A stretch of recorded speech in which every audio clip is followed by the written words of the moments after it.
जी पंजाब सरकार वालों चलाई नशे के खिलाफ मुहिम ते डीजीपी साहब पंजाब ते मानयोग SSP साहब श्री अजय गांधी के दिशा निर्देशों से जिहड़ा अज असीं सब डिवीजन निहाल सिंह वाला की सारी फोर्स इकट्ठी करके अलग अलग पिंडां दे विच जिहड़ा गश्त ऑपरेशन कर रहे हैं। गश्त ऑपरेशन दौरान जो भी रिकवरी होती है तो असीं उन्हां दे खिलाफ FIR दर्ज करके सख्त तो सख्त कार्रवाई करांगे। जो भी सानूं जेल च रिकवरी होती है असीं शाम नूं जिहड़ा तुहाडे नाल साझी करांगे।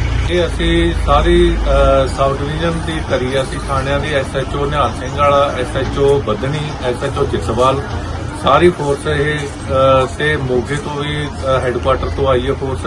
घट्टो घट्ट 150 हैगे ने मुलाजम जिहड़े गश्त ऑपरेशन असीं अज कर रहे हैं। तुसीं अपने मेहनत दा जिहड़ा काम करो ते माड़े काम छड्ड दो। जे माड़े काम नहीं छड्डोगे तां तुहाडा जिहड़ा एंड है वो जेल दे विच जाओगे तुसीं।